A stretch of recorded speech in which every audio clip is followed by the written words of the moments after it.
नमस्कार, मी विशाल पाटील। मुंबई आणि ठाण्यासह राज्यातील प्रलंबित 29 महापालिकांच्या निवडणुकीचा कार्यक्रम जाहीर झालाय आणि या महापालिकांसाठी 15 जानेवारी रोजी मतदान होणार असून त्याचा निकाल 16 जानेवारी रोजी लागणार आहे। आणि अशातच आता दुसरीकडे उद्धव ठाकरेंना मोठा धक्का बसलाय, कारण तेजस्वी घोसाळकर यांनी भाजपचे मुंबई अध्यक्ष अमित साटम यांच्या उपस्थितीमध्ये भाजपात प्रवेश केलाय। तर तिकडे नाशिकमध्ये मंत्री गिरीश महाजन यांनी 1000 झाडांचं रोपण केलेलं आहे। अशातच तपोवनचा वाद शमेल असं वाटत होतं, मात्र शरद पवारांच्या राष्ट्रवादीचे आमदार जयंत पाटील या मुद्द्यावरून चांगलेच आक्रमक झालेले आहेत आणि त्यामुळे याच मुद्द्यांवरून त्यांच्यात आणि गिरीश महाजनांमध्ये झुंपल्याचं चित्र आहे। दरम्यान पुण्यामध्ये खासगी क्लासमध्ये 10वीच्या मुलांमध्ये गँगवॉर झाल्याचं आढळलंय। मित्रानंच आपल्या मित्राची हत्या केल्यानं पुण्यामधील गुन्हेगारीचा प्रश्न आता पुन्हा एकदा खूप गंभीर झालाय। तर केंद्र सरकारनं ग्रामीण भागातील रोजगार हमी योजनेत मोठा आणि ऐतिहासिक बदल करण्याचा निर्णय घेतलाय आणि त्यामुळे मनरेगा आता बंद होणार असून तिचं नाव बदलून विकसित भारत जी रामजी रोजगार आणि आजीविका अभियान ग्रामीण 2025 ही नवी योजना आखली जाणार आहे। तर ऑस्ट्रेलियामधील बॉन्डी बीचवर गोळीबाराची घटना घडलेली आहे। या गोळीबारामध्ये 15 नागरिकांचा मृत्यू झालाय आणि याच महत्त्वाच्या बातम्यांचा आढावा आपण घेणार आहोत आजच्या न्यूज प्लॅनेटमध्ये।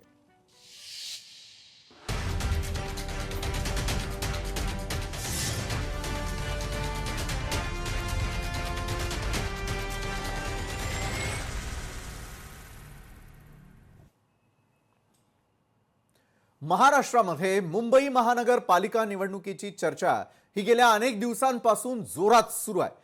राजकीय पक्षांनाच काय तर जनतेलाही या प्रलंबित निवडणुका कधी होणार आहे याची प्रतीक्षा लागलेली होती। दोन्ही शिवसेना आणि भाजपसह प्रमुख पक्षांनी जोरदार तयारी सुरू केलेली असून ही प्रतिष्ठेची लढत जिंकण्याचा निर्धार केलेला आहे। आणि मग अशा वातावरणामध्ये निवडणूक आयोगानं पत्रकार परिषद घेऊन मोठी घोषणा केलेली आहे। मुंबई महानगरपालिकेची निवडणूक आता 15 जानेवारी 2026 रोजी होणार असून निकाल 16 जानेवारी 2026 रोजी जाहीर होणार आहे। बरं, ही तारीख जाहीर होताच राजकीय वातावरण आणखी तापलंय। पक्षांकडून उमेदवारांची चाचपणी आणि जागा वाटप लवकरच अंतिम होण्याची शक्यता आहे। तर निवडणूक आयोगानं जाहीर केल्यानुसार महापालिका निवडणुकांचं वेळापत्रक कसं असेल ते आपण अगदी सुरुवातीला जाणून घेणार आहोत। निवडणुकीच्या वेळापत्रकावरती नजर टाकल्यास यामध्ये महापालिका निवडणुकीच्या वेळापत्रकात नामनिर्देशन पत्र हे 23 डिसेंबर ते 30 डिसेंबर 2025 या कालावधीमध्ये दिलं जाईल। अर्जांची छाननी पार पडणार आहे 31 डिसेंबर 2025 ला। मग उमेदवारी माघारीची मुदत असेल 2 जानेवारी 2026।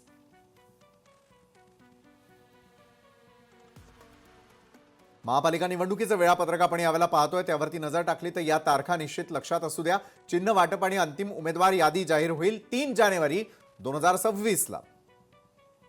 मग 15 जानेवारी 2026 ला मतदान पार पडेल आणि निकाल लागणार आहे 16 जानेवारी 2026 ला। त्यामुळे आता सगळ्याच पक्षांचं आणि त्याचबरोबर सोबत असलेले जे मतदार आहेत त्यांचं या वेळापत्रकाकडे लक्ष लागू नये, जे आम्ही आताच दाखवलंय।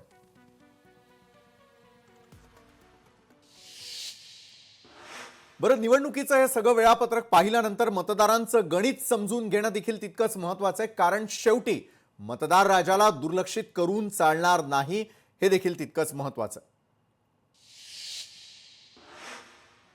तर मतदारांचं गणित कसं असेल? एकूण मतदार आहेत 3.48 कोटी।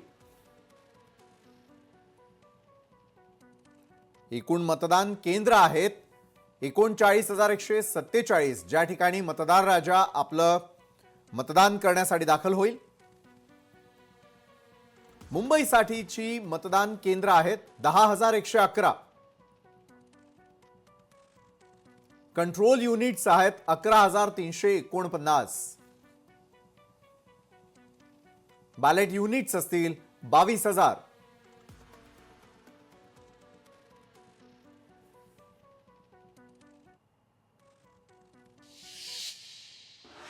बरं, या सगळ्या महापालिका निवडणुकीसाठी खर्चाची मर्यादा निवडणूक आयोगानं आखून दिलेली आहे आणि त्यात मुंबईसह अ वर्ग महापालिकांसाठी एका उमेदवाराला 15 लाख रुपये खर्च करण्याची मुभा देण्यात आलेली आहे। तर इतर वर्गांसाठीची खर्च मर्यादा नेमकी किती आहे त्यावरती एक नजर टाकूया। तर निवडणूक खर्च मर्यादा अ वर्गासाठी असेल 15 लाख, ब वर्गासाठी 13 लाख, क वर्गासाठी 11 लाख, ड वर्गासाठी असेल 9 लाख। जर तुम्ही उमेदवार आहात तर खर्च मर्यादेवरती तुम्हाला निश्चितच अंकुश ठेवावा लागेल। आणि कशा प्रकारे असेल निवडणूक खर्च मर्यादा हे आपण आपल्या टेलिव्हिजन स्क्रीनवर पाहताय।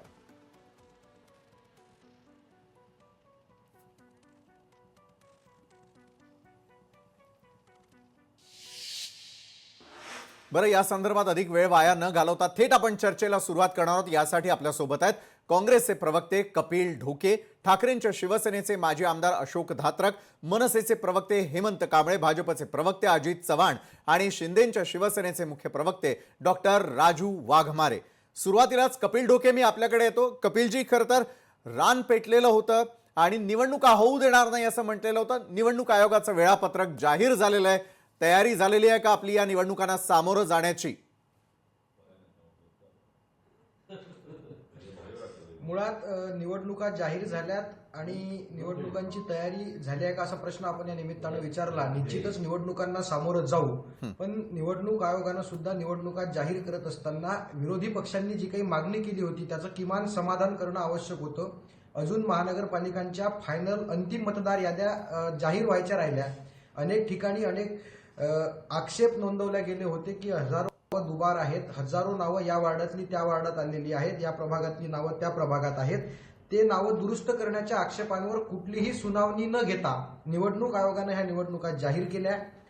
आणि राहिला प्रश्न आमच्या तयारीचा, आमची तयारी तर आहेच, परंतु निवडणूक आयोग जर एका विशिष्ट पक्षाला मदत करण्याच्या भावनेने ह्या निवडणुका लढत असेल तर मग त्यावर सुद्धा आयोगाच्या कामगिरीवर कुणाला मदत केली जाते असं वाटतं आपल्याला? बस एवढंच। 100% जर विरोधी पक्षांची सगळी मागणी आहे, म्हणजे भारतीय जनता पार्टीनं कुठेही असं म्हटलेलं नाही की निवडणूक आयोगात नावं मतदार याद्यांमध्ये नावं दुबार आहेत, या प्रभागातली नावं त्या प्रभागात गेली, असं सगळ्या पक्षांनी म्हटलेलं आहे। शिवसेनेने म्हटलं, मनसेने म्हटलं, काँग्रेसने म्हटलं, शरद पवारांच्या राष्ट्रवादीने म्हटलं, सगळ्या पक्षांनी म्हटलं, पण भाजपा कुठेच म्हणताना दिसत नाही की कपिल ढोके, तुमचा रोख मला लक्षात आला करते भाजपा। बरं, अजित चव्हाण, भाजपची तयारी आहे का? 24/7 इलेक्शन मोड मध्ये असतं भाजप, मात्र आज निवडणूक आयोगानं आपला कार्यक्रम जाहीर केलेला आहे। तुम्हीच आक्षेप घेत नाही असं विरोधकांचं म्हणणं आहे आणि विरोधकांच्या प्रश्नांचं निवडणूक आयोगानं आजपर्यंत समाधान न करता निवडणुकांचं वेळापत्रक जाहीर केल्याचं त्यांचं म्हणणं आहे। अजितजी,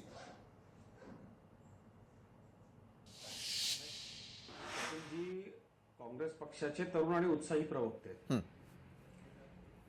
कपिलजी, आपण जे बोलतो सार्वजनिक सगळ्या डोमेन मधनं ते रजिस्टर्ड केलं जातं। काय झालंय, तुमच्या नेत्यांपासून म्हणजे दिल्लीतल्या नेत्यापासून गल्लीतल्या नेत्यापर्यंत सगळ्यांनी एक ठरवलंय की आपण खोटं बोलायचं, कुठला तरी एक मुद्दा पकडायचा ज्याला कुठलाही शेंडीबुडखा नाही आणि त्याच्यावरती आरोप करायचे, साप साप म्हणून भुई थोपटायची, मतदारांच्या मनामध्ये गैरसमज निर्माण करायचा। हा जो लोकसभेला थोडा मतांचा टक्का अधिक मिळाल्यानंतर या लोकांचा जो प्रोपगंडा आणि अजेंडा आहे हा लोकशाहीला मारक आहे। मुंबई असेल किंवा महाराष्ट्रातली अनेक शहरं असतील, इथं काँग्रेसच्या लोकांनी बांगलादेशी आणि त्यांना मतदान करणाऱ्या विशिष्ट धर्माच्या लोकांची भरभरून जी नावं यादीमध्ये टाकून ठेवलेली विशालजी, त्याच्या संदर्भामध्ये आम्ही सातत्यानं तक्रारी केल्या। काय सांगतात हे लोक? काँग्रेस आणि काँग्रेसच्या सर्व मित्र पक्षांची एक अशा पद्धतीचा एक मोडस ऑपरेंटी आहे की खोटं बोलायचं बर आणि रेटून बोलायचं। हे काही चुकीचं आहे, बरोबर नाही असं मला वाटतं। बरं, आपलं म्हणणं आहे की विरोधक सातत्यानं हे आवाज उठवतात, मात्र तुमच्याच आधी जवळ असलेले मात्र आता विरोधकांच्या जवळ गेलेले मनसेचे प्रवक्ते हेमंत कांबळे आपल्यासोबत आहे। हेमंतजी, मनसेनं देखील थेटपणे आरोप केलेले होते, निवडणूक आयोग असेल, मतदारांच्या याद्या असतील आणि एकूणच मतदान प्रक्रियेवरती अनेक प्रश्न मनसेनं उपस्थित केलेले होते। हेमंत कांबळेजी, आता निवडणुका समोर आलेल्या आहेत, 16च्या आत सर्वच पक्षांचा आणि सर्वच उमेदवारांचा निकालही लागेल। 16 जानेवारीची प्रत्येकाला प्रतीक्षा आहे। हेमंत कांबळे, नमस्कार। नमस्कार।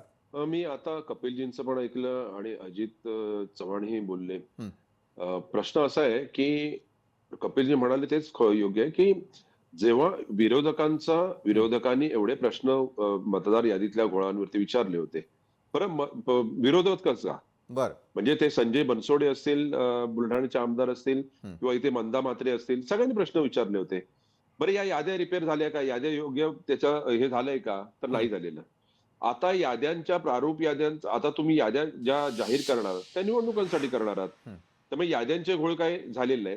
तुम्ही प्रश्न विचारलात की विरोधकांची तयारी झाली का? तर हो. हं. आम्ही निवडणुकीला सामोरं जायला तयार आहे. पण जी निवडणूक आयोग घेणार आहे, जी स्वायत्त संस्था आहे, त्यांची तयारी आहे का? तर त्यांची तयारी नाहीये. हं. कारण या याद्यात जर ही नसतील, योग्य रीतीने तयार केलेल्या असतील, तर ती निवडणूक आपण पारदर्शी कशी म्हणू शकतो? बरं. महत्वाचा मुद्दा आहे तो, की जवळ-जवळ मुंबईमध्ये 11 लाख दुबार मतदार आहेत. अनेक मतदार असे आहेत, की ज्यांचा काही पत्ताच नाहीये. हं. ज्यांना आपण अननॅचरल हे म्हणतो तसे आहेत ते. आम्ही असे मतदार असे निवडून काढले आहेत किंवा शोधून काढले आहेत, की जे तिथे राहतच नाहीयेत. पण त्यांचं बरं. मतदार यादीत नाव आहे.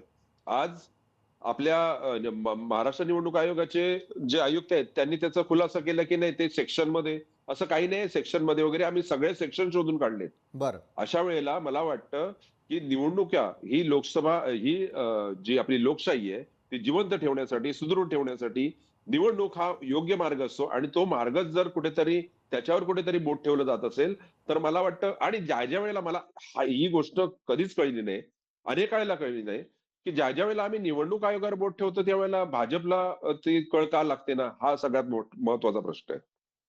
बरं तुम्ही आता जे हं. हं. शेड्यूल डिक्लेअर केलंय, त्या शेड्यूलमध्ये 10 दिवसांचा वेळ मिळतोय फक्त उमेदवारांना हं. प्रचारासाठी. हं.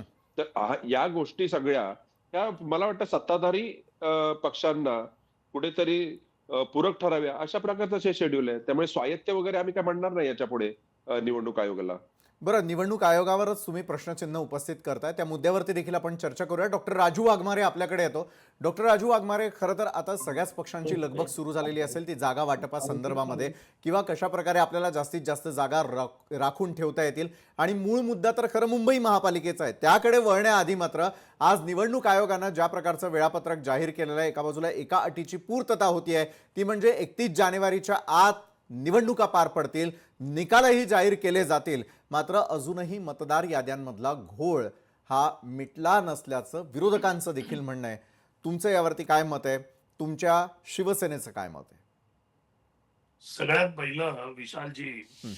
की या मतदार याद्या ज्या आहेत, या केंद्रीय निवडणूक आयोगाने तयार केलेल्या आहेत. बरं. या लोकसभेच्या आधी तयार केलेल्या आहेत. हं. आणि त्या केंद्रीय निवडणूक आयोगाने केलेल्या यादीत हं. राज्य निवडणूक आयोग फेरफार करू शकत नाही. हा निवडणुकीचा नियम आहे. बरं. हा नियम फक्त महाराष्ट्रासाठी आहे अशातला भाग नाही. हा नियम संपूर्ण देशामध्ये लागू होतो. हं. हं. हं. त्याच्यामुळे त्या याद्यांमधला फेरफार हे सगळे लोक जे म्हणतायत, तर यांना नियम मी सांगितला, तर या नियमामुळे राज्य निवडणूक आयोग त्याच्यामध्ये काय करत नाही. ते सेक्शन मध्ये तसं त्यांना मार्क करून सांगतायत की हे दुबार आहेत किंवा तिबार आहेत. बरं. हा मुद्दा झाला. आता काय झालेलं आहे, विरोधकांनी तुम्ही जर बघाल तर स्थानिक स्वराज्य संस्थेच्या निवडणुकीमध्ये हं. विरोधकांनी आपली शस्त्र पूर्णपणे अगदी साफ वगैरे करून कपाटात ठेवली होती आणि विरोधक झोपी गेले होते. त्याच्यामुळे जे सगळे बोलत होते निवडणुका स्थानिक स्वराज्य डिक्लेअर होण्याच्या आधी, जे एकमेकाला भेटत होते, पत्रकार परिषदा घेत होते, सगळ्यांना सांगत होते हं. आम्ही हं. हं. येणार, आम्ही करणार, हे सगळे विरोधक झोपी गेले होते स्थानिक स्वराज्य संस्थांच्या निवडणुकीमध्ये. बरं. कारण काय झालं, यांना माहित होतं की हे हारणार आहेत. आताची परिस्थिती पण तीच आहे, की हे हारणार आहेत हे यांना माहिती आहे. हं. मग हारण्याच्या आधी आपण काहीतरी कारणं शोधून ठेवायला पाहिजेत, की ज्याच्यामुळे आपली लाज थोडीफार राखली जाईल. या उद्देशाने सगळे विरोधक निवडणूक आयोगावर बोट ठेवतायत. आता तुम्ही मला सांगा, की जो मतदार समजा दुबार असेल, आमच्यातल्या लोकांनी पण सांगितलं, आम्ही पण याद्या दाखवल्या दुबार आहेत.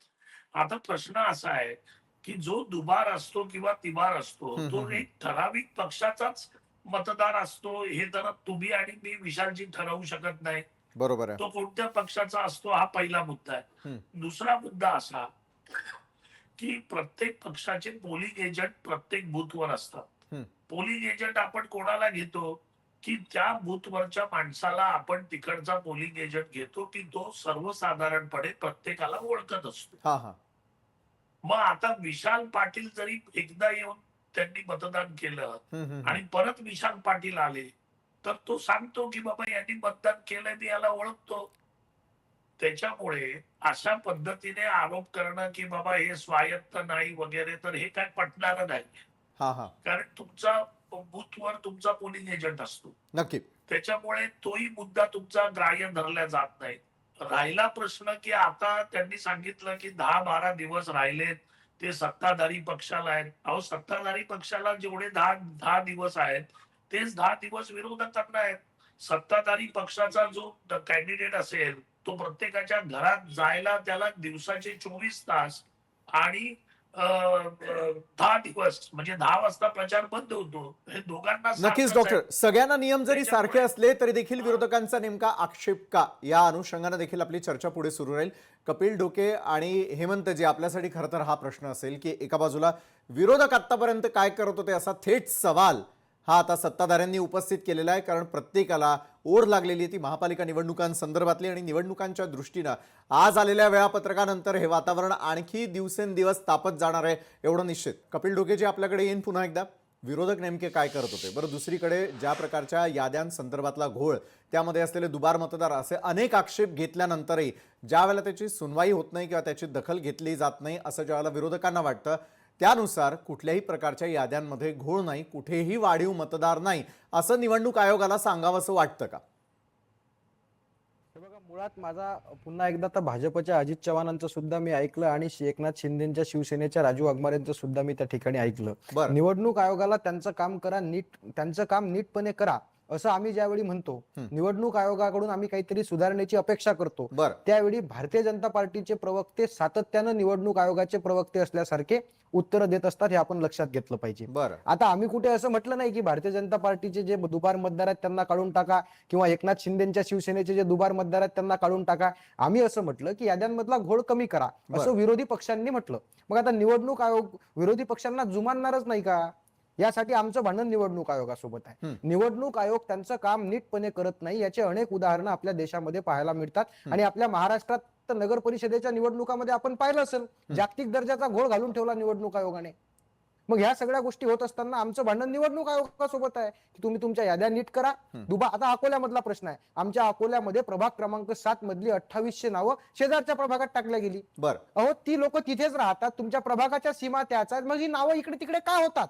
मग आता जाणीवपूर्वक असा प्रश्न विचारला, निवडणूक आयोगाशी असं भांडलं की याची पाठराखण भाजपची लोक करतात. मग याचा अर्थ आम्हाला संशय घ्यायला कुठे, म्हणजे सरळ मार्ग आहे ना की बरं, अजित निवडणूक चव्हाण या आयोगाला एखादा संदर्भातलं प्रश्न उत्तर देतील. अजितजी, जे प्रश्न विरोधकांना पडतात ते तुमच्या पक्षाला सतावत नाही का? तेच मतदार तुम्हाला मतदान करत नाही का? अजितजी. मी कपिलजींना हेच सांगतोय, आत्ताच हेच सेगमेंट जर आपण रिवाइंड जर केलं ना, हा.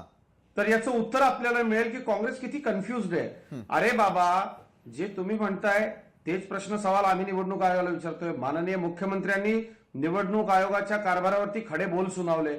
आता यांचं काय माहितीये का? अरे तुमची तयारी करा, तुमची निवडणूक कुठं चालली ते बघा, तुमच्या मित्रपक्षांबरोबर चर्चा करा. मी निवडणूक आयोगाच्या विषयावरती प्रश्नचिन्ह कपिलजी उपस्थित येतो. करताना यांनी जे रोहिंगे, बांगलादेशी आणि यांचे जे दुबार मतदार आहे, जे काँग्रेसनी स्पेसिफिक, माझा आरोप आहे, मुंबईमध्ये विशालजी तुमच्या कार्यालयाच्या बाहेर पडलात, डावीकडे वळालात की पुढे गेल्यानंतर एक खाडी आहे, त्या खाडीमध्ये 3-3 मजली झोपड्या आहे. यांच्या काँग्रेस पक्षाचे एक पालकमंत्री होते, त्यांनी 3-3 मजल्या झोपड्या तिथे बांधून बांगलादेशी आणून ठेवलेत, त्यांची नावं मतदार यादीमध्ये टाकून ठेवलेत. हे आमचे आरोप आहेत. मागच्या सेगमेंटमध्ये मी हेच बोललो. कपिल डोके काय म्हणतायत? निवडणूक आयोगाला आम्ही विचारलं तर भाजप का उत्तर देते? अरे बाबा, भाजप निवडणूक आयोगावरती टीका करतेय. ही जी इकडची नावं टाकल्या गेली तिकडे, हे तुमचं सरकार असताना पण असंच होतं. 3-3, 4-4, 5-5 निवडणूक आयोगाचे प्रमुख लोक त्यांचं पद संपल्यानंतर लगेचच काँग्रेसमध्ये आले. त्यांना राज्यसभा दिली, तुम्ही राज्यपाल केला, हा इतिहास तुम्ही विसरता कसे? प्रॉब्लेम असा आहे, कपिल डोके अँड मंडळीला एक स्क्रिप्ट दिलेली आहे बर आणि ती स्क्रिप्ट तुम्ही बघा. काँग्रेसचा महाराष्ट्रामधला अकोल्याचा प्रवक्ता तोच बोलतो, बंगालचा प्रवक्ता तोच बोलतो, आता इतर ठिकाणी तर प्रवक्ते नाही, पक्षही नाही, दिल्लीचा प्रवक्ता तोच बोलतो. म्हणजे काय झालंय माहितीये का? कपिलजी, काँग्रेसची आम्हाला स्क्रिप्ट त्याचं एकच आहे काही का फरक सर्व नाही, कारण प्रवक्त्यांसाठी? आम्ही काम करतो. यांचा प्रॉब्लेम असा आहे, नाचता येईना अंगण वाकडं. आम्ही पण तेच आरोप करतोय, आम्ही तर काँग्रेसवर डॉक्टर सुद्धा येतो आरोप आपल्याकडे. करतोय. पण एक गोष्ट लक्षात घेतली पाहिजे, राहुल गांधींपासून म्हणजे खासगीमध्ये काँग्रेसचा माझा एक कार्यकर्ता मित्र असं म्हणाला की मतदार यादीमध्ये 2 वेळा नाव असणं म्हणजे तो माणूस मतदान डबल करेल का, हे राहुल गांधींना कसं कळत नाही? काँग्रेसला कुठल्या स्क्रिप्टची गरज नाही. काँग्रेस लोकशाही मानणारा पक्ष आहे. काँग्रेसमध्ये प्रत्येक प्रवक्त्याला मत मांडण्याचा अधिकार आहे. काँग्रेसमध्ये अरे बाबा, मतं आम्ही मांडत असतो. हे अहो, याच script तुमच्या कार्यक्रमामध्ये रेशनमध्ये- स्पष्ट झालं. हा सूर्य आणि हा जयद्रथ. स्क्रिप्ट मी वाचायची पहिल्या जी काही सेगमेंटमध्ये पद्धत काय आहे ती बोलतो, अजित चव्हाणांच्या मी पक्षात आत्ताच्या आहे. सेगमेंटमध्ये अजित काय चव्हाणांना बोलतो, रेशीम बागेतून त्याच्यावर स्क्रिप्ट आल्याशिवाय वस्तुनिष्ठ माध्यमाला बोलता. बोलण्याचा अधिकार भाजपचे नाही. प्रवक्ते हे सुद्धा निवडणूक आपण लक्षात आयोगाचे घेतलं प्रवक्ते पाहिजे. का? अहो, बाबा, तुम्ही आम्हाला कुठे काय घेणे निवडणूक निवडणूक आयोगाला सांगितलं आयोगाची? याद्या साफ करा. माननीय आम्ही ज्यावेळी मुख्यमंत्र्यांनी निवडणूक आयोगाची याद्या टीका साफ केली. केला नाही असं म्हणतो, त्यावेळी तुम्ही मात्र निवडणूक आयोगाची बाजू घेऊन बोलत असता. आमच्यावरती नको त्या शब्दात टीका करता. याचा अर्थ अहो, तुम्हाला आम्ही निवडणूक तुम्हाला आयोगावरती निवडणूक 100 वेळा आयोगाचा टीका आक्षेप केली. नाही ना. आम्ही तर तुमच्यावर सुद्धा टीका करतोय. हा की जागतिक तुम्ही दर्जाचा बांगलादेशी दर्जा मुसलमानांची तुम्ही नावं फक्त मतदान खंत नावं व्यक्त म्हणून करता. याद्यांमध्ये घुसवून अहो, ठेवलेली मुसलमान आहे. का देशाचा शत्रू आहे तुमच्या का? नादाला हा लागून धर्मनिरपेक्ष ज्या ज्या देशात लोकांनी राहतो, आरोप आपण हे केले, मान्य करा. नवी अजितजी मुंबई अगोदर. सांगितलं म्हणे आपण आयोगाच्या धर्मनिरपेक्ष देशात राहतो, घरावरती, दुबार मतदान मतदान गंजूंचं असतो, ते नाव, मुसलमान नसतो, खोटं हिंदू बोललात. नसतो. हे सुद्धा आपण लक्षात सन्माननीय घेतलं राज पाहिजे. ठाकरेंनी सांगितलं त्या राजू पाटलांच्या गावामध्ये अजितजी, मतदानच मिळालं नाही. अजितराव, त्यांनाच ऐकायला मतदान शिका. मिळालंय. मूळ मुद्दा अजितराव. असा आहे, यांनी अजितराव, खोटं ऐका. बोललेल्या तुम्ही कुठेही आणि टीका खोटी केलेली दिलेल्या नाही. तुम्ही उदाहरणांच्या कुठेही बाबतीत निवडणूक आयोगाला पत्रकारांना आक्षेप प्रश्न घेतलेला विचारलाच की नाही. नाही? तुम्ही कुठेही निवडणूक आयोगाच्या यादीवर आक्षेप घेतलेला नाही, ते लक्षात घ्या अजितराव. दिशाभूल करू नका. खोटं बोलण्यात तुम्ही माहिर आहात. कुठेही तुम्ही आक्षेप घेतलेला नाही. माध्यमांसमोर खंत व्यक्त केल्यानं जबाबदारी संपत नसते. कपिलजी. technically आक्षेप नोंदवावा लागतो. कपिलजी. technically आक्षेप नोंदवावा लागतो. पुराव्यांसहित आक्षेप नोंदवावा लागतो. माझ्याकडे हजारो आत्ता इथं माझ्या समोर बसले होते. नाशिकच्या प्रभाग क्रमांक 31 मधली जी नावं, गावठाणामधली आमच्या हक्काची नावं, आमचं गाव विभक्त केलंय. आज आत्ता त्याच्यावरती चर्चा करत होतो आम्ही, अगदी आचारसंहिता लागेपर्यंत. आणि आम्ही आक्षेप घेतले. कपिल डोके, आपण एका शहरामधले डॉक्टर येतोय. मी माझ्या सहकाऱ्यांचे घेतलेले 55 ते 60 आक्षेप तुम्हाला दाखवू शकतो. काय गप्पा मारता तुम्ही? माझं म्हणणं असं आहे, लावला का तुमच्या आक्षेपांवर यांचा निवडणूक problem असा आयोगाने झालेला घेतलं आहे का? की हा. तुमचे सगळं आक्षेप scripted आहे. खोटे असतील. जर निवडणूक आयोगानं तुमच्या आक्षेपांवर निकाल न देता निवडणुका जाहीर केल्या तर तुमचे आक्षेप खोटे असतील. आम्हाला तर खंत आहे की आमच्या खऱ्या आक्षेपांचा निकाल न देता, आमच्या खऱ्या आक्षेपांवर कार्यवाही न करता निवडणूक आयोगानं निवडणुका जाहीर केल्या. कपिलजी. बरं, तुमचे आक्षेप खोटे कुठल्याही असतील ना? आक्षेपांचे तुम्ही- उत्तर मिळाले तुम्हाला नाहीत. काय मग वाटतं हेमंत की कांबळेजी, आक्षेप या निवडणुका सर्व राजकीय पक्षांवरती तुम्हाला काय वाटतं? लादल्या जात आहेत असाही आरोप समजायचा का आम्ही विरोधकांचा? हेमंतजी, कारण पहा, रोहिंग्यांचा मुद्दा असेल, बांगलादेशींचा असेल, मराठी असेल, हिंदी भाषिक असतील, हे सगळे मुद्दे आता आपोआपच वर येणार कारण निवडणुका तोंडावर आल्या हे सांगण्यासाठी हे मुद्दे पुन्हा एकदा घोळले जाणार. हेमंत कांबळे.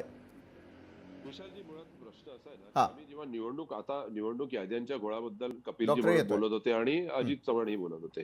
प्रश्न असा आहे ना की ज्या ज्या वेळेला निवडणूक याद्यांचा घोळ होता हा. किंवा दुबार मतदार होते, तर इथे मुस्लिम कुठे आले?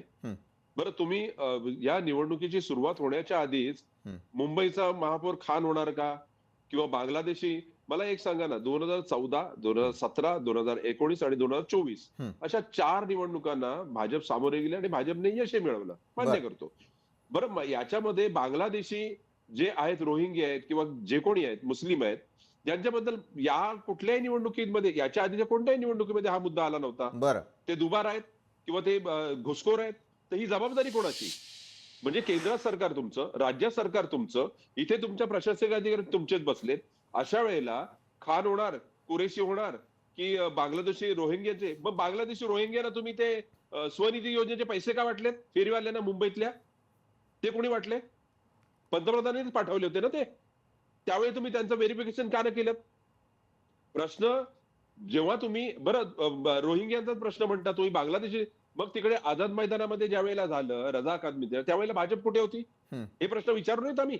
आणि लोकांनी विचारलं त्याची प्रश्न उत्तर देणार आहेत का? बरं, अजितजी उत्तर देतील या संदर्भातलं. मतदारांची पेरणी प्रत्येक पक्षाला करावीच लागते का? केंद्रात किंवा राज्यात तुमचं सरकार आहे म्हटल्यावरती ही तुमची जबाबदारी होती का? अजितजी. निश्चित आमचीच जबाबदारी आहे आणि ती आम्ही अत्यंत चांगल्या पद्धतीने पार पडतोय. या निवडणुका झाल्या महाराष्ट्रामध्ये SIRच्या माध्यमातून अशा पद्धतीची जी घुसखोर पिलावळ हा. आहे ती शेतात रानडुकरं शोधून पळवतात तशी आम्ही पळवणार आहोत, हे लक्षात ठेवा. आमचीच जबाबदारी आहे. आणि महाराष्ट्र नवनिर्माण सेनेची बदललेली ही भाषा ऐकल्यानंतर मला भगवी शाल लपेटून घेतलेल्या सन्माननीय राज ठाकरेंची मूर्ती आठवते. बाळासाहेबांना आम्ही पाहत होतो त्याच्यामध्ये. हरकत नाही मतांकरता.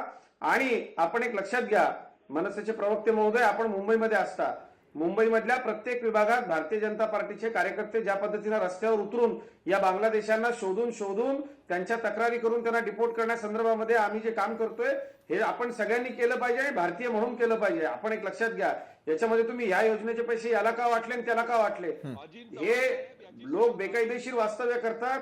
यांची नावं विचारून दादर असेल, माटुंगा असेल, माहीम असेल, सायन असेल या विभागांमध्ये कारवाई करणारे आमच्या महिला भगिनी आहेत भारतीय जनता पार्टीच्या. याचा मला निश्चितपणे अभिमान आहे.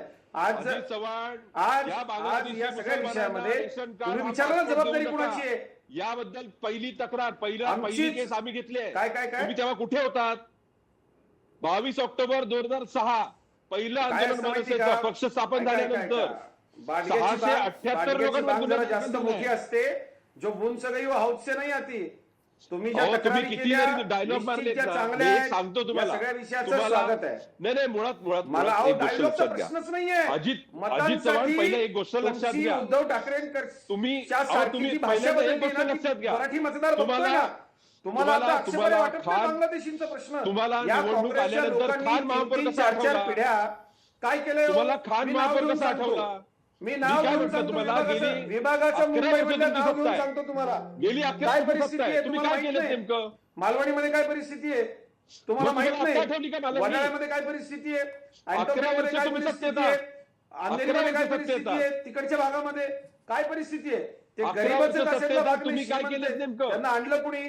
तुमच्या गुलाब्यामध्ये यंत्रणा काय करत होत्या? आम्ही काय केलं? काय करत होतं? गृहमंत्री तुमचे होते, अहो, मुख्यमंत्री तुमचे आमच्या होते. यंत्रणा केलं काय? आमच्या यंत्रणांनी मागच्या संपूर्ण वर्षभरामध्ये 33,000 बांगलादेशींना शोधून डिपोर्ट केलंय.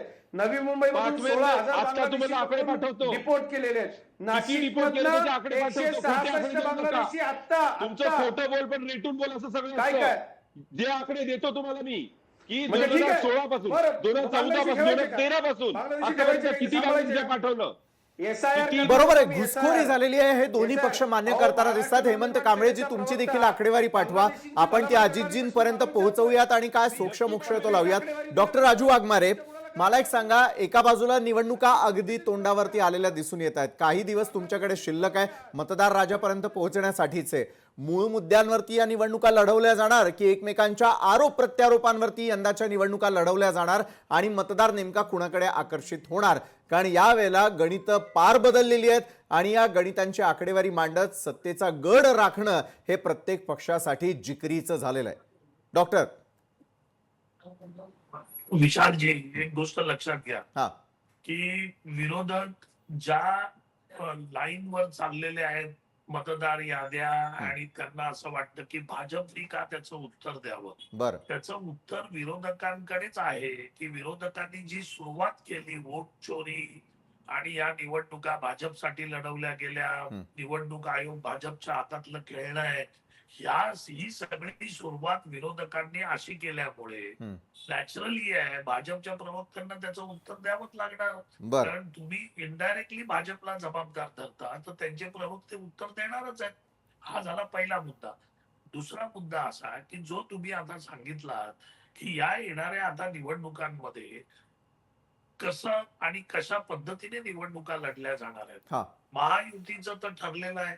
आम्ही जास्तीत जास्त ठिकाणी महायुती म्हणून महानगरपालिकेच्या निवडणुका आम्ही लढणार आहोत. बरं, आणि आमचं जे म्हणणं आहे किंवा आमचा जो मत आहे ते आमच्या या निवडणुका पूर्णपणे आम्ही केलेल्या कामावर लढवणार आहोत. बरं. कारण शेवटी विकास, डेव्हलपमेंट आणि महाराष्ट्राची आणि मुंबईची प्रगती हा आमचा अजेंडा आम्ही पूर्ण करत आणलाय. आणि त्या दृष्टीने आमचे कंटिन्यू प्रयत्न सुरू आहेत. बरं. त्याच्यामुळे डेव्हलपमेंटच्या बाबतीत आम्ही या निवडणुका लढवणार आहोत. विरोधकांकडे आम्हाला नावं ठेवण्याशिवाय आणि इकडची तिकडची अशी भंपक कारणं शोधण्याशिवाय विरोधकांच्या हातामध्ये काही राहिलेलं नाही. कारण विकासच एवढा केलेला आहे आम्ही. बरं. त्याच्यामुळे हे बोलणार काय? आमचे मुख्यमंत्री ज्यावेळी होते आदरणीय एकनाथरावजी शिंदे साहेब 2.5 वर्षामध्ये तेवढे निर्णय आणि तेवढे प्रोजेक्ट करण्यात आले की जे ह्याच्यापूर्वी केले नव्हते. बरं. त्याच्यानंतर आता देवेंद्र फडणवीस आले, त्यांनी पण कामाचा धडाका लावला. त्याच्यामुळे महायुतीने जे काम केलेलं आहे या महाराष्ट्रासाठी आणि मुंबईसाठी, त्या कामाला तोड नाही आहे. आणि मग आपल्याकडे तोड नसल्यावर आपण आपलं तोड कुठे लपवायचं? तर बरं. आपण आपलं तोड निवडणूक आयोगाच्या आड लपवायचं आणि आपण टीका करायची. हे विरोधकांचं काम आता शिल्लक राहिलंय आणि त्याच्याप्रमाणे जे काम करतायत ठीक आहे. आता त्यांना काहीतरी कसला तरी सहारा घ्यावा लागणार, तर ते निवडणूक आयोगाचा सहारा घेत आहेत, तर घेऊ द्या. आम्ही आपल्या कामाच्या सहाऱ्यावर आहोत. बरं आम्ही डॉक्टर. आमच्या कामाचं जे कर्तृत्व केलेलं आहे, आम्ही कामाने उत्तर देणारी लोक आहोत. त्याच्यामुळे महायुती कामाच्या 1500 जोरावर या रुपयाची लाच का निवडणुकीला द्यायला लागली सामोरं जाते. लाडक्या बहिणींना? कामं केली होतीत ना, कामं केली होतीत ना, मग मागच्या विधानसभेच्या निवडणुकीला 1500 रुपयाची लाच का द्यायला लागली तुम्हाला? म्हणून उत्तर देऊ का विशालजी? नक्कीच द्या डॉक्टर, ना. उत्तर द्या. उत्तर द्या. हा, काय आहे बघा, एक लक्षात घ्या हं. की निवडणुकीच्या काळामध्ये, निवडणुकीच्या आधी प्रत्येक पक्ष, मग तो कोणताही पक्ष असो, हा. की जो सत्तेमध्ये राहिलेला आहे, काँग्रेस पक्ष राहिलेला आहे, आता मनसे वगैरे आयुष्यात राहू शकत नाही सत्तेत आणि येऊ पण हो, शकत त्याची नाही. चिंता तुम्ही नका करू. हं. मग काँग्रेस अशी वागली म्हणून तुम्ही वागत असाल तर तुमच्यात फरक काय मग? त्याच्यामुळे त्यांना काय हे कळण्याचा प्रश्न येत नाही. हा कपिलजी येतो. घटनेने दिलेला अधिकार आहे सरकारला की कसला? सरकार लाच आपल्या द्यायचा. लोकांसाठी वेगवेगळ्या योजना आणू शकतो. बरं. आता स्वयंपाकाला आपल्या आई जी घरात सुरी वापरते, तिला चाकू बोलणारे पण लोक आहेत असे जे आता बोलतायत ते. हं, हं. आणि त्याला आईची सुरी किंवा विळी म्हणणारे पण लोक आहेत. कारण शेवटी ते आपण कुठच्या नजरेने बघतो त्याच्यावर ठरतं की आपल्याला काय दिसतं ते. आता यांनी आजपर्यंत लाचच देत आले आणि घेत आले, तर यांना ती लाचच दिसणार. बरं, नक्कीच आम्हाला आपण तो चर्चेच्या लाडक्या खरं तर बहिणींना शेवटच्या सेगमेंटमध्ये आहोत. उभं कपिल राहण्यासाठी डोकेजी, आधार दिलेला आहे. मला एक सांगा, मतदारांसमोर तुमचा पक्ष किंवा तुमची ज्यांच्याबरोबर आघाडी असेल त्या ठिकाणी किंवा कोणासोबत जाणार असाल, कुठल्या मुद्द्यांवरती निवडणुका लढताना दिसणार आहे? कारण एका बाजूला निवडणुकींचा कार्यक्रम जाहीर होण्याआधी जे रान पेटवायचं ते विरोधकांनी पेटवून झालेलं होतं, मात्र आज निवडणुकांच्या तारखा जाहीर झालेल्या आहेत, वेळापत्रक जाहीर झालेलं आहे. कुठल्या मुद्द्यांनी मतदारांपर्यंत आणि त्यांच्या समोर जाणार आहात? कपिलजी. मुळात आम्ही प्रचंड पॉझिटिव्हली मतदारांसमोर जाणार आहोत. आपण जर पाहिलं असेल तर गेल्या राजू वाघमारेंना कुठे हसावं याचा सेन्स कदाचित असला पाहिजे. ते सिनियर आहेत. आता पॉझिटिव्ह अहो, कुठे जाणार? अहो राजू वाघमारेजी, आम्ही कसं जाणार? आम्ही सांगतोय ना, तुम्ही काय असं वेड्यासारखं हसताय चॅनलवरती? कुठे हसायचा एवढा सेन्स आपल्याला असला पाहिजे. आपण सिनियर आहात. तर लक्षात घ्या विशालजी, आम्ही प्रचंड पॉझिटिव्हपणे मतदारांसमोर जाणार आहोत. बरं. कुठे कुठे 5 वर्ष झालेत, कुठे 3 वर्ष झालेत, कुठे 4 वर्ष झालेत, कुठे 5 वर्षापेक्षा जास्त वेळ झाला. यांच्या सरकारमुळे निवडणुकाच होऊ शकत नव्हत्या. महानगरपालिकेच्या निवडणुका थांबलेल्या होत्या. बरं. त्यानंतर जे प्रशासक राज होतं ते यांच्याच प्रभावाखालचं होतं. यांचं सरकार असताना प्रशासक हा राज्य शासनाच्या प्रभावाखाली काम करत असतो. तो प्रशासक त्या ठिकाणी होता. बरं. शहरी मतदारांमध्ये प्रचंड प्रमाणात चीड निर्माण झालेली आहे. अनेक समस्या, म्हणजे आमच्या अकोल्याचं उदाहरण घ्यायचं झाल्यास एक अंडरपास करून ठेवला. त्या अंडरपास मधून एखाद्या वेळी रात्रीची तरुणी जायचं काय, जाऊ शकत नाही. उलट त्यामध्ये पावसाळ्यामध्ये एक नदी साचलेली असते. अमरावतीचं उदाहरण घेतलं तर अमरावतीमध्ये एक शहरातून जाणारा मुख्य मार्गावरचा पूलच रेल्वेच्या कारणावरून कुठेतरी बंद करून ठेवला. म्हणजे यांनी इतका गोंधळ ठिकठिकाणी घालून ठेवलेला आहे. नागपूरमध्ये गेलो तीच समस्या आहे. पुण्यामध्ये गेलो मगाशी तर मुख्यमंत्री पुण्यामध्ये बाईट देत होते. पुण्यात भ्रष्टाचार करणारे सगळे त्यांच्या आजूबाजूला उभे होते. लोकांना यांची प्रचंड चीड आलेली आहे. त्यामुळे निवडणुका थांबवून लोकांना वेठीस यांनी धरलेला आहे. यांच्या सरकारच्या अधिपत्याखाली असणारे प्रशासक यांनी जनतेचे प्रचंड हाल केलेले आहेत.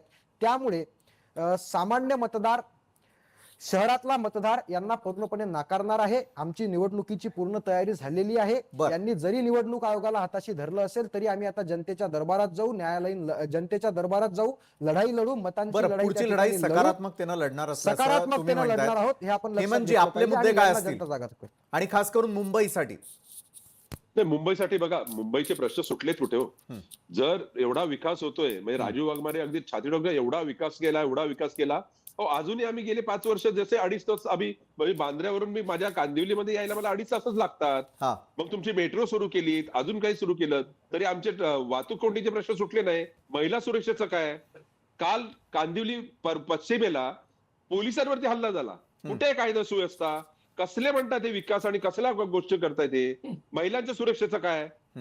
रोजगारांचं काय? कोणते प्रश्न सोडले? तुम्ही मुंबईतले आणि महाराष्ट्रातले उद्योगधंदे बाहेर केले, कुठे बोलले शिंदे सेनेचे लोक? हे सगळे हे दिल्लीचे हे झालेले आहेत, म्हणजे गुलाम झालेले आहेत. त्यामुळे यांना महाराष्ट्र आणि मुंबई नाही, हे फक्त स्वतःच्या जागा त्यांना म्हणजे यांची सत्ता टिकून राहायची म्हणून हे आता गुलाम झालेले आहेत.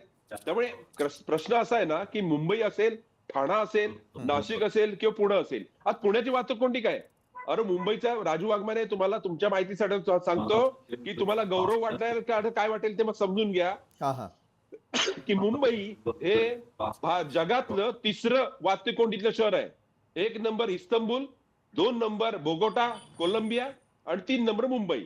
आता हे तुम्हाला भूषण वाटत असेल आणि तुमच्या विकासाचा प्रतीक वाटत असेल तर तुम्ही नक्की वाटून घ्या. डॉक्टर राजू वाघमारे, वाहतूक कोंडीतून फक्त तरी मुंबईकरांची सुटका करा. विशालजी, बोला. भारत 140 कोटीचा देश आहे आणि या देशाची आर्थिक राजधानी मुंबई शहर आहे. त्याच्यामुळे या शहरामध्ये अख्ख्या 140 कोटीच्या देशातून रोज लोंढेच्या लोंढे येत असतात आणि त्यातल्या त्यात मुंबई हा पेनिन्सुला आहे, म्हणजे जवळजवळ अर्ध्या मुंबईला तिन्ही बाजूनी पाण्याने वेढलेला आहे आणि नंतर मुंबई शहर आहे.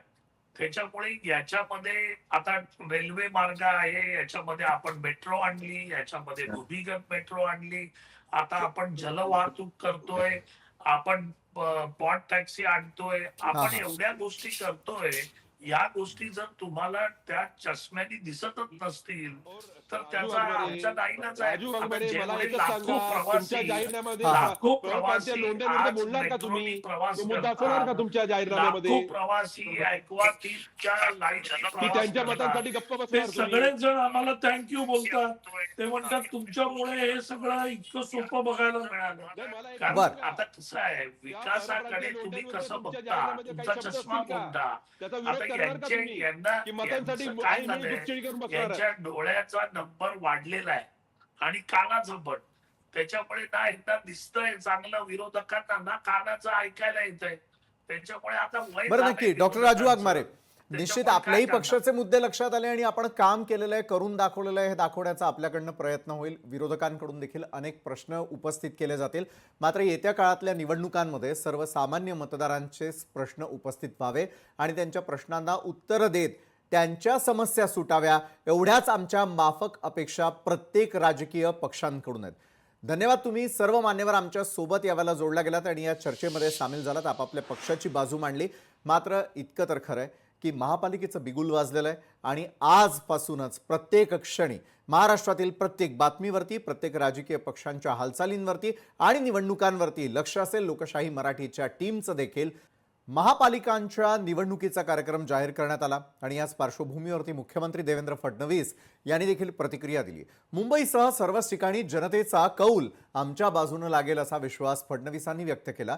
राज्यामध्ये सर्वच ठिकाणी शिवसेना भाजपसोबत असणार आहे, मात्र पुण्यामध्ये भाजप आणि राष्ट्रवादी एकमेकांसमोर अर्थात विरोधात असणार आहे, पण ही मैत्रीपूर्ण लढत असल्याचं खुद्द मुख्यमंत्री म्हणाले. मला अतिशय आनंद आहे की राज्य निवडणूक आयोगाने महानगरपालिका निवडणुकीच्या तारखा घोषित केलेल्या आहेत. 15 जानेवारीला राज्यातल्या सगळ्या महानगरपालिकांच्या निवडणुका होणार आहेत. या निर्णयाचं आम्ही स्वागत करतो, कारण राज्यामध्ये स्थानिक स्वराज्य संस्था की प्रशासकांच्या भरोशावर चालणं ही काही लोकशाहीला अभिप्रेत नव्हतं. या निवडणुका होत आहेत आणि आम्हाला विश्वास आहे की या निवडणुकांमध्ये आमच्या शासनाने केलेलं काम बघता पुन्हा कौल हा आमच्या बाजूने येईल. चर्चा झालेली आहे. आम्ही दोघेही इथले मोठे पक्ष आहोत. भाजपने 5 वर्ष चांगल्या पद्धतीनं पुण्याचा विकास केलेला आहे. त्यामुळे कदाचित पुण्यामध्ये राष्ट्रवादी काँग्रेस आणि भारतीय जनता पार्टी अमोरासमोर लढताना त्या ठिकाणी पाहायला मिळतील. पण असं असलं तरी ही मैत्रीपूर्ण लढत असेल, याच्यामध्ये कुठेही कटुता नसेल. राज्यामध्ये स्थानिक स्वराज्य संस्थांच्या निवडणुकीची रणधुमाळी सुरू आहे. उद्धव ठाकरेंकडून मुंबईवर वर्चस्व मिळवण्यासाठी प्रयत्न देखील सुरू आहेत. मात्र दुसरीकडे त्यांना मोठा धक्का बसलेला आहे. ठाकरेंच्या शिवसेनेच्या माजी नगरसेविका तेजस्वी घोसाळकर यांनी शिवसेना ठाकरे गटाला राम राम ठोकला.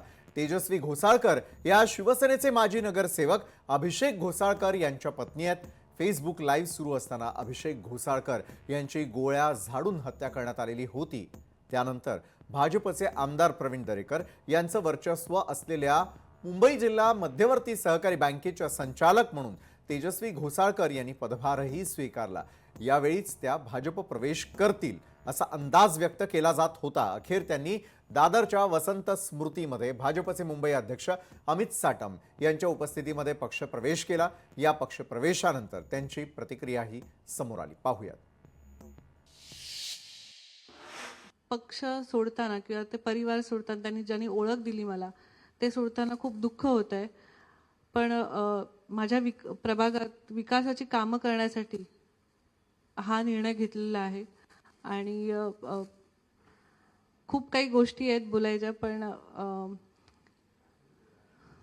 माहीत नाही कसं बोलू. पण खरंच मला विकासाची कामं करायची आहेत आणि देवेंद्र फडणवीस साहेब यांच्या नेतृत्वाखाली माझी ही सगळी कामं होतील अशी मी अपेक्षा करते. जसं मी शिवसेनेमध्ये असताना काम करत होते त्याचप्रमाणे त्याच्याहून जास्त मी भारतीय जनता पार्टीमध्ये काम करेन हीच ग्वाही देते. तर पुढे जाण्याआधी अगदी थोडक्यात तेजस्वी घोसाळकर यांचा परिचय आपण जाणून घेणार आहोत. तेजस्वी घोसाळकर ठाकरे शिवसेनेच्या माजी नगरसेविका आहेत. 2017 मध्ये मुंबई महानगरपालिकेच्या निवडणुकीत तेजस्वी घोसाळकरांचा विजय झालेला होता. मग शिवसेनेचे माजी नगरसेवक अभिषेक घोसाळकर यांच्या त्या पत्नी आहेत. माजी आमदार विनोद घोसाळकर यांच्या सुनबाई. मुंबई बँकेचे संचालक असलेल्या अभिषेक घोसाळकरांची 2024 मध्ये हत्या झाली. मुंबई बँक संचालकपदी तेजस्वी घोसाळकरांची वर्णी लागली.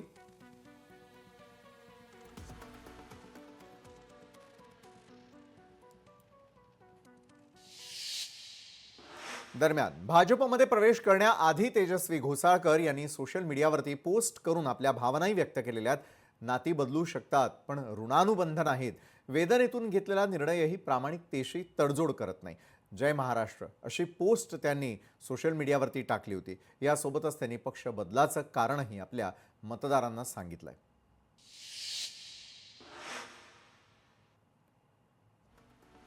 मी तेजस्वी अभिषेक घोसाळकर, एक अत्यंत सामान्य कुटुंबातील मुलगी. घोसाळकरांसारख्या राजकीय आणि सामाजिक कुटुंबात सून म्हणून आले. राजकारण करताना, जनतेसाठी काम करताना आणि माझ्या कुटुंबाची जबाबदारी पार पाडताना मला अपार अडचणींचा सामना करावा लागतोय. मी कधीही असं म्हणणार नाही की माझा पक्ष किंवा माझे नेते मला ताकद देऊ शकत नाहीत. परंतु मागील काही वर्षांच्या अनुभवांवरून माझ्या लोकांचे प्रश्न सोडवण्यासाठी प्रभाग क्रमांक 1 असो वा इतर भाग, तसंच माझ्या मुलाचं भविष्य सुरक्षित करण्यासाठी मला एका वेगळ्या निर्णयाकडे पाहावं लागतंय.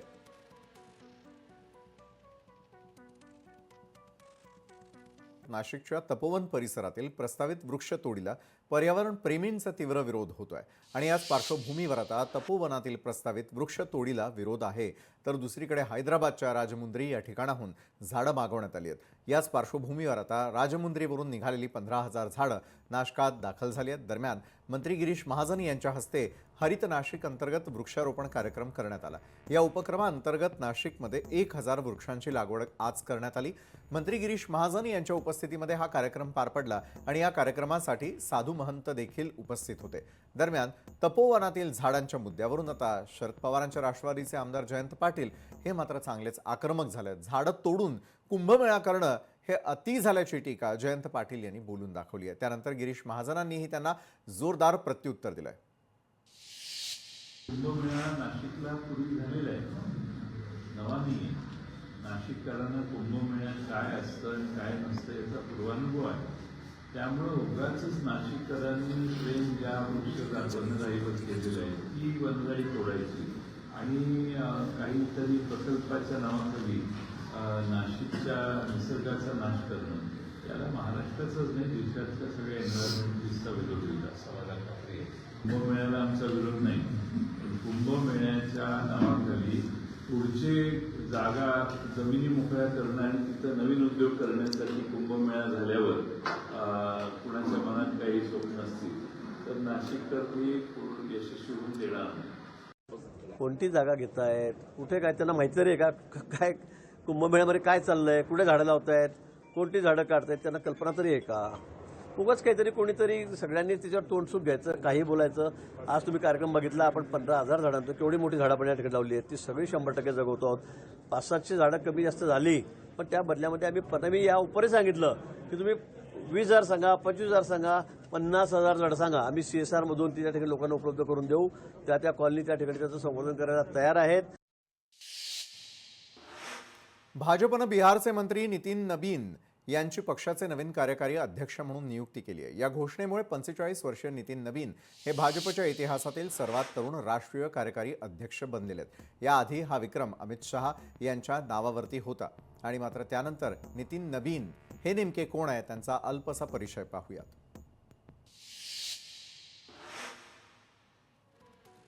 2006 पासून सलग 5 वेळा निवडून आलेल्या आमदार ही नितीन नबीन यांची ओळख। भारतीय जनता युवा मोर्चाचे राष्ट्रीय कार्यकारी समिती सदस्य म्हणून 2008 मध्ये त्यांना जबाबदारी दिली गेली। 2010 ते 2016 या कालावधीत भारतीय जनता युवा मोर्चाचे राष्ट्रीय सरचिटणीस। 2016 ते 2019 बिहार भाजयुमोचे राज्य अध्यक्ष।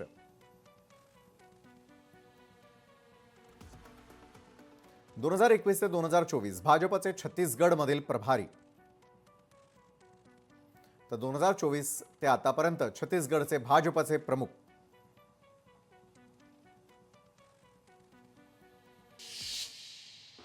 मनरेगा म्हणजेच महात्मा गांधी राष्ट्रीय ग्रामीण रोजगार हमी कायदा ग्रामीण भागातील कुटुंबाला एका वर्षात 100 दिवसांच्या अकुशल मजुरीच्या कामाची कायदेशीर हमी देते आणि ज्यामुळे ग्रामीण भागातील कुटुंबांना सामाजिक सुरक्षा देखील मिळते। या योजनेमध्ये महिला, अनुसूचित जाती आणि अनुसूचित जमाती यांना विशेष प्राधान्य दिलं जातं। खरं तर ही योजना प्रथम राष्ट्रीय ग्रामीण रोजगार हमी कायदा 2005 अर्थातच नरेगा या नावानं सुरू करण्यात आली होती। मात्र नंतर तत्कालीन सरकारनं त्यात सुधारणा केली आणि याचं महात्मा गांधी राष्ट्रीय ग्रामीण रोजगार हमी कायदा अर्थातच मनरेगा असं रूपांतर झालं। मात्र आता महात्मा गांधी यांच्या नावानं सुरू करण्यात आलेल्या या योजनेमध्ये मोठा बदल करण्याचा सरकारचा मानस आहे। चालू हिवाळी अधिवेशनामध्ये याबाबतचा प्रस्ताव संसदेत मांडला जाण्याची शक्यता देखील आहे। तर मनरेगाचं नाव आता विकसित भारत जी रामजी असं असणार आहे। मनरेगा कायद्यानुसार ग्रामीण कुटुंबांना वर्षातून 100 दिवसांच्या वेतनासह रोजगाराची कायदेशीर हमी मिळते। मात्र नवीन विकसित भारत जी रामजी विधेयकात ही रोजगार हमी 100 दिवसांवरून वाढवून 125 दिवसांची करण्याचा प्रस्ताव आहे। सध्या मनरेगाच्या निधीमध्ये केंद्र आणि राज्यांचा सहभाग असतो। मात्र नव्या कायद्यामध्ये राज्यांवर या योजनेसाठी अधिक खर्च करण्याची जबाबदारी असेल आणि त्यामुळे ग्रामीण भागातील कामांचा विस्तार आणि गुणवत्ता वाढणार आहे। तर या होत्या आज संपूर्ण दिवसभरातील आतापर्यंत घडलेल्या राज्य, देश आणि विदेशातील महत्त्वाच्या घडामोडी। तर आजच्या न्यूज प्लॅनेटमध्ये वेळ झाली इथेच थांबण्याची। ताज्या घडामोडींसाठी पाहायला विसरू नका लोकशाही मराठी।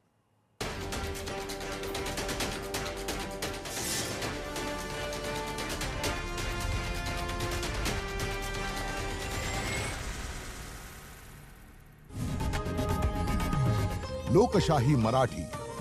ऐका, पहा, जागरूक रहा.